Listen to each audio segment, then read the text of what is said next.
오늘 우리에게 주시는 하나님 말씀은 사도행전 24장 24절에서 25장 12절의 말씀입니다. 사도행전 24장 24절에서 25장 12절까지의 말씀 함께 합독하겠습니다. 수일 후에 벨릭스가 그 아내 유대 여자 드루실라와 함께 와서 바울을 불러 그리스도 예수 믿는 도를 듣거늘 바울이 의와 절제와 장차 오는 심판을 강론하니 벨릭스가 두려워하여 대답하되 지금은 가라. 내가 틈이 있으면 너를 부르리라 하고 동시에 또 바울에게서 돈을 받을까 바라는 고로 더 자주 불러 같이 이야기하더라. 이태가 지난 후 보르기오 베스도가 벨릭스의 소임을 이어받으니 벨릭스가 유대인의 마음을 얻고자 하여 바울을 구루하여 드니라. 베스도가 부임한 지 3일 후에 가이사랴에서 예루살렘으로 올라가니 대제사장들과 유대인 중 높은 사람들이 바울을 고소할세 베스도의 호의로 바울을 예루살렘으로 옮기기를 청하니 이는 길에 매복하였다가 그를 죽이고자 함이더라. 베스도가 대답하여 바울이 가이사랴에 구류된 것과 자기도 멀지 않아 떠나갈 것을 말하고 또 이르되 너희 중 유력한 자들은 나와 함께 내려가서 그 사람에게 만일 옳지 아니한 일이 있거든 고발하라 하니라. 베스도가 그들 가운데서 8일 혹은 10일을 지낸 후 가이사랴로 내려가서 이튿날 재판 자리에 앉고 바울을 데려오라 명하니 그가 나오매 예루살렘에서 내려온 유대인들이 둘러서서 여러 가지 중대한 사건으로 고발하되 능히 증거를 대지 못한지라. 바울이 변명하여 이르되 유대인의 율법이나 성전이나 가이사에게 내가 도무지 죄를 범하지 아니하였노라 하니 베스도가 유대인의 마음을 얻고자 하여 바울더러 묻되 내가 예루살렘에 올라가서 이 사건에 대하여 내 앞에서 신문을 받으려느냐. 바울이 이르되 내가 가이사의 재판 자리 앞에 섰으니 마땅히 거기서 신문을 받을 것이라. 당신도 잘 아시는 바와 같이 내가 유대인들에게 불의를 행한 일이 없나이다. 만일 내가 불의를 행하여 무슨 죄를 지었으면 죽기를 사양하지 아니할 것이나 만일 이 사람들이 나를 고발하는 것이 다 사실이 아니면 아무도 나를 그들에게 내어줄 수 없나이다. 내가 가이사께 상소하노라 한데 베스도가 배석자들과 상의하고 이르되 내가 가이사에게 상소하였으니 가이사에게 갈 것이라 하니라. 아멘.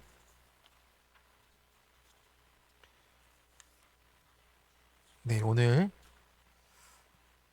말씀은 사도행전 24장의 본문 24장 25장의 본문으로 큐티 제목 아무도 내줄 수 없나이다 의 말씀을 함께 나누고자 합니다. 네, 성도 여러분, 네, 우리가 신앙생활을 하다가 우리에게 이렇게 억울하고 답답한 일, 또 막막한 일, 오래도록 이렇게 지나가지 않는 일들이 있습니다. 그럴 때 참 어려운 것 같아요. 끝을 알면 우리의 마음이 좀 풀릴 것 같은데 끝을 알 수 없을 때 그리고 그 오랜 기도에 응답이 더디어질 때 우리의 마음이 참 어려운 것 같습니다. 하나님 왜 나를 이렇게 오래 묶어 두시냐고 언제까지 그러실 거냐고 생각하는 게 우리의 마음을 참 낙심하게 하는 것이죠. 또 왜 나를 내버려 두셨습니까? 라는 이런 답답함이 생길 때가 있습니다. 그런데 오늘 바울의 이야기를 살펴보면서 하나님은 우리를 결코 복음 이외에는 아무에게도 어떤 것에도 내주지 않는다는 것을 볼 수가 있습니다. 바울은 이제 벨릭스와 또 이제 새로 부임하게 되는 베스도 사이에서 유대인들의 음모 가운데 철저히 고립될 것 같았지만 무려 2년 동안이나 이 감옥에서 묶여 있어서 시간만 허비한 것 같다는 느낌이 들 것 같아요. 그런데 하나님은 그 시간 동안 바울을 버리신 게 아니고 로마로 가는 길을 준비하고 계셨습니다. 하나님은 한치도 헛되게 일하시는 분이 아니라는 거죠. 복음의 길을 지금 만들고 계신 겁니다.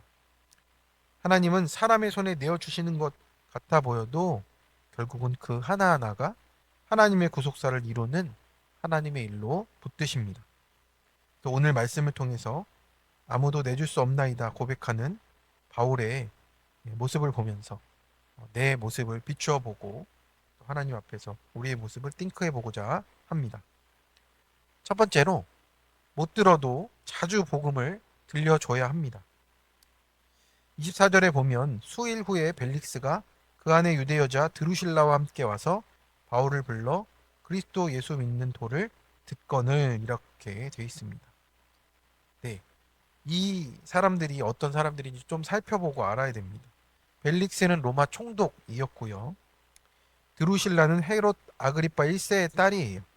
로마의 권세가 유대 혈통과 결합이 되어서 흔들림 없는 권력을 가질 수 있도록 이렇게 한 것이죠.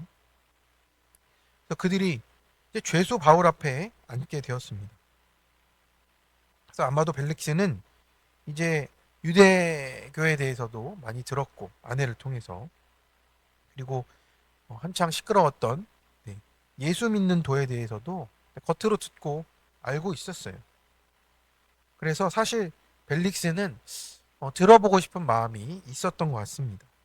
근데 벨릭스에게 문제가 있었죠. 이제 유부녀였던 드루실라를 그 다른 남편에게서 뺏어서 결혼을 했고 자신의 결혼에 대한 죄책감이 있고 또 자신의 신분과 지금의 지위에 대해서 불안이 너무 컸던 사람입니다. 그러니 자기가 붙잡고 싶은 것 중에 어떤 종교적인 것도 있었던 것 같아요. 그렇기에 바울에게 호기심이 생겼습니다. 그래서 두루실라를 불러가지고 같이 들어보자. 여기서 듣건을 할 때는 경청했다라는 표현이거든요.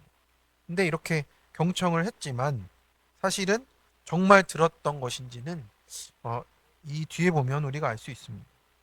25절에 보니까 바울이 의와 절제와 장차 오는 심판을 강론하니 벨릭스가 두려워하였다라고 하는 거예요. 그래서 예수님 믿으세요 이렇게 말한 것이 아니고 이제 어떻게 말했냐면 그 권세자 앞에서도 복음의 본질을 얘기한 거예요. 여기서 의는 무엇이냐? 단순히 옳음 정도가 아니고 하나님의 기준 앞에 바르게 서 있는 것을 말하는 거예요. 그러니까 인간이 스스로 얻을 수 없는 하나님의 의를 얘기하는 겁니다. 그래서 바울은 벨릭스에게 당신의 권세와 성공으로는 하나님 앞에 설 수가 없어요 라고 얘기한 겁니다. 절제는 무엇입니까? 자기의 통제잖아요. 힘을 안으로 잡다라는 의미이거든요. 그래서 성령의 열매잖아요. 욕망을 절제하지 못한 당신의 삶이 하나님에 드러날 것이다 라고 이렇게 이야기를 하는 겁니다. 그래서 벨릭스가 빼앗아 결혼했던 것이 얼마나 찔렸겠습니까? 실제 그들의 죄를 이렇게 찌른 것입니다. 그래서 심판은 단순한 판결이 아니라 최종적이고 영원한 하나님의 심판 앞에 당신들이 서 있다라는 것을 이렇게 말을 한 겁니다. 그래서 그 권세자 앞에서도 죄와 심판을 미루지 않고 가리지 않고 다 전달을 한 거예요. 예수 그리스도를 믿는 믿음으로 그 구원을 통해서 그 심판을 피하도록 이제 그 복음을 전하고 있는 것이죠. 그래서 그가 외친 복음은 권세가 아니고 진리를 두려워하도록 이렇게 말씀을 전한 겁니다. 권세자였음에도 그렇게 담대하게 전했어요. 그런데 왜 이렇게 전달했는지, 왜 이렇게 전도했는지 살펴보면요. 맞춤으로 전도하는 거예요. 그 사람이 들어야 될 얘기들을 해준 겁니다. 그 이야기를 듣는 순간 벨릭스가 어떤 마음이 됩니까? 두려워졌어요. 왜 두렵습니까? 자기가 이것을 놓지 못하는 것을 알고 있어요. 내가 이것을 놓지 못할 것 같으니 두려워하는 겁니다. 자, 그런데 이것이 성령의 호의가 되는 거예요. 그 사람이 정말 들어야 될 말들을 정말 내가 두렵고 떨림으로 또 전해야 되는 겁니다. 내가 차별하지 않고요.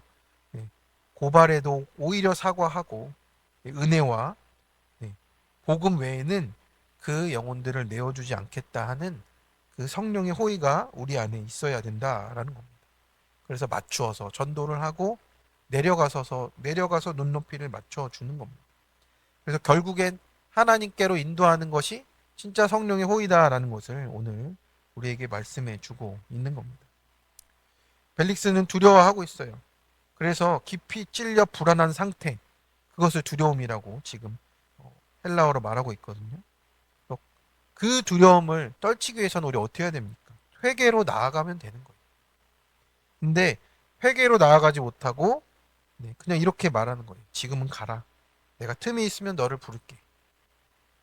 우리의 말과도 너무 비슷한 것 같아요. 미루는 거죠.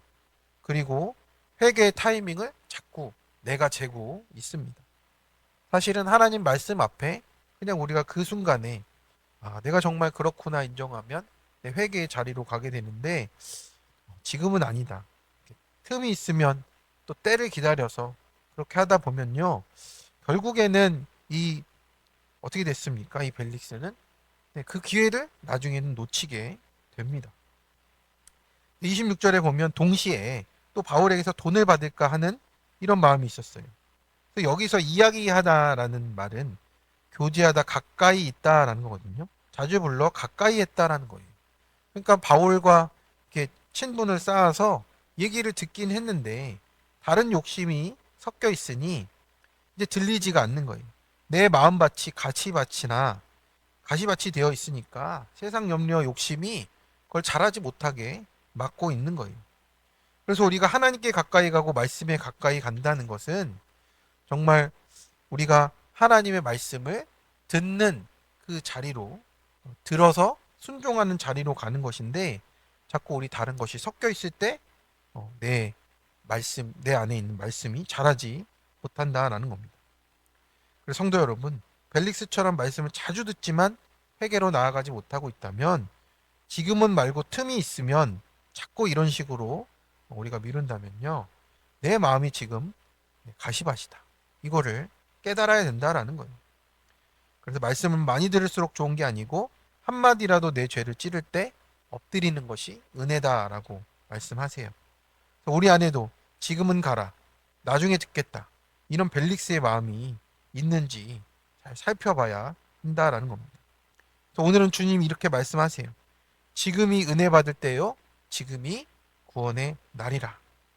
그래서 우리가 듣기만 하는 신앙에서 회개와 순종으로 나아가는 그 때를 우리가 얻어야 한다라는 겁니다.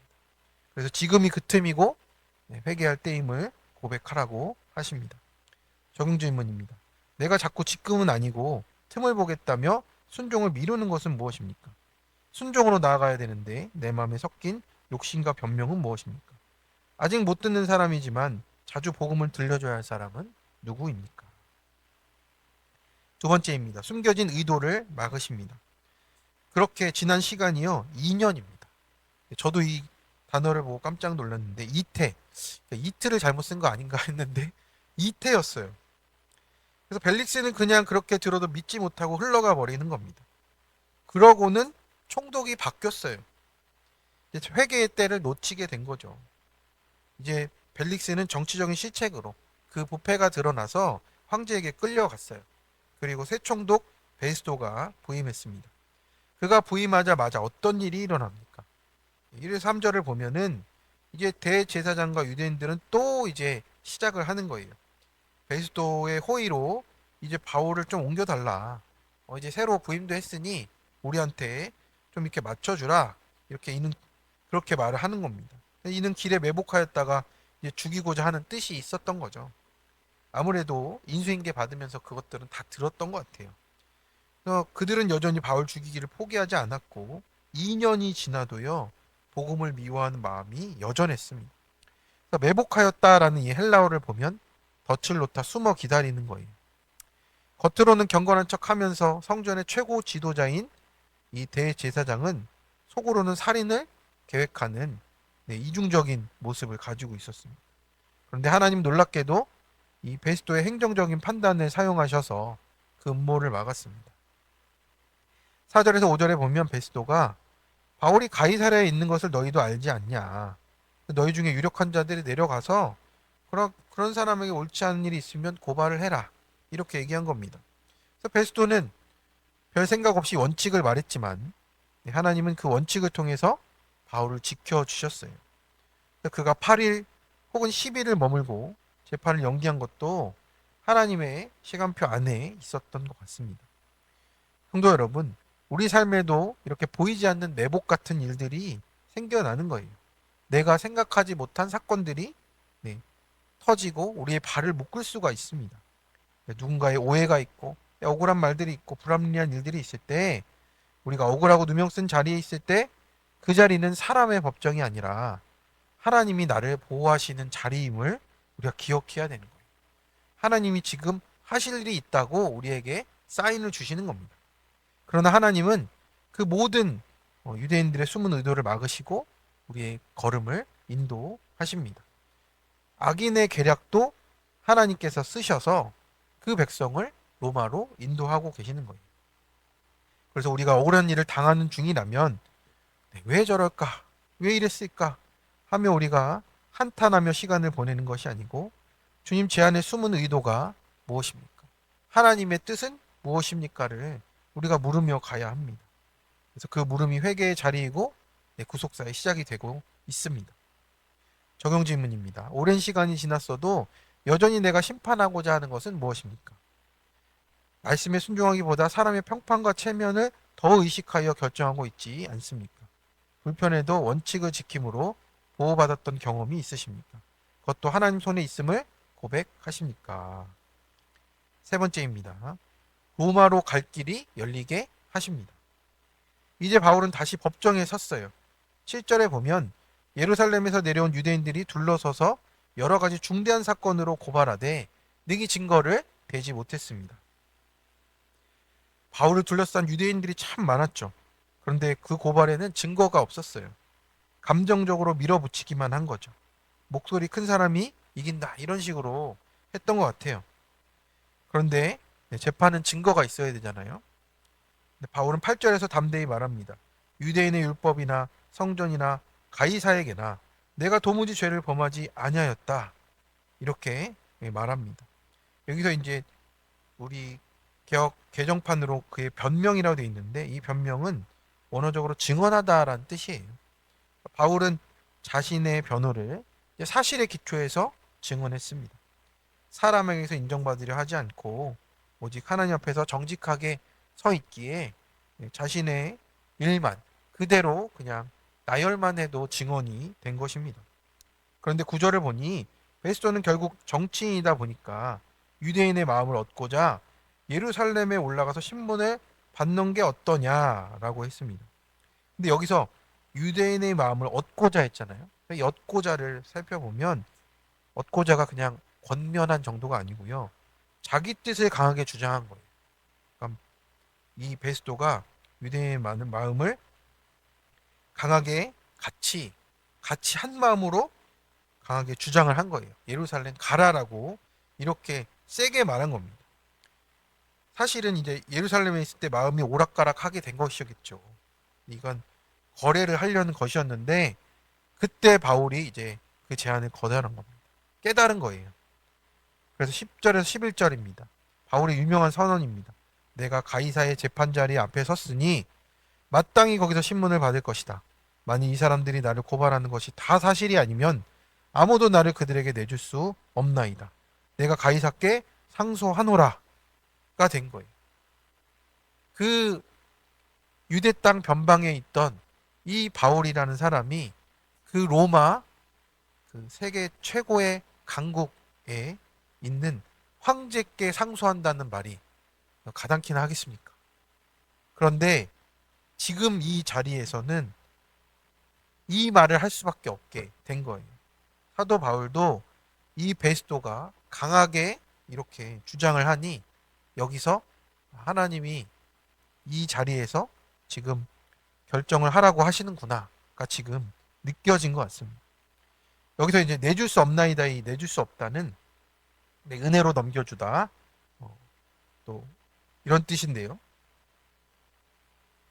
그 부분을 이렇게 바울은 고백을 한 겁니다. 나는 하나님의 은혜로 붙들린 사람이니 하나님 외에는 아무도 나를 다른 손에 넘길 수가 없다라는 고백이었던 겁니다.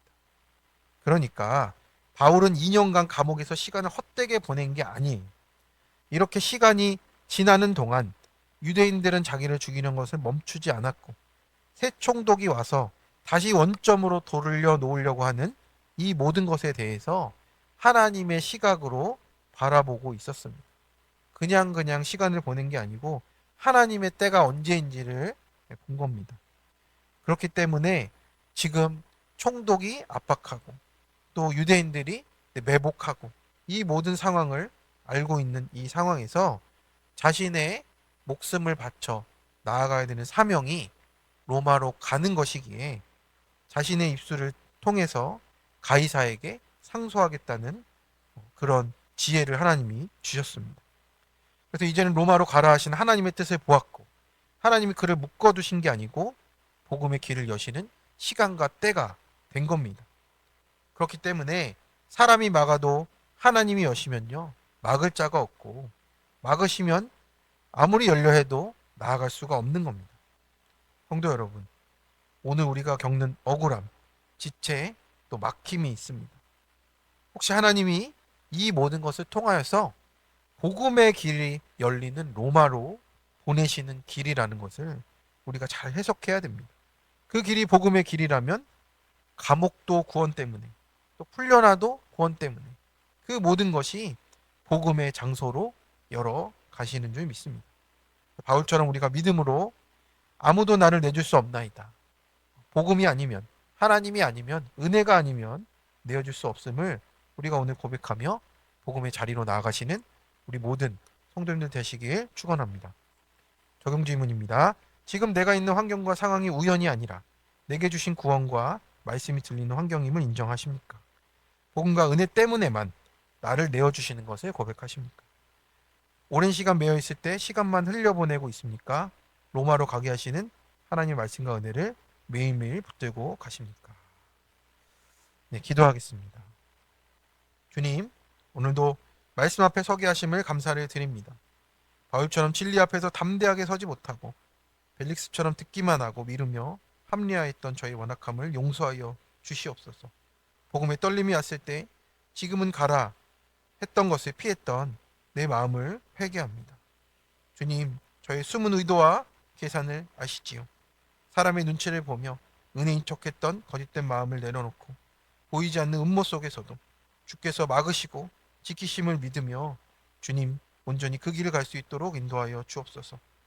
아무도 나를 내어줄 수 없다는 그 고백이 오늘의 내 고백이 될 수 있도록 도와주시고 환경이 막힌 것 같아도 주께서 로마의 길을 여셨듯이 내 인생의 길도 복음으로 열어가실 줄 믿사오니 인도하여 주시옵소서.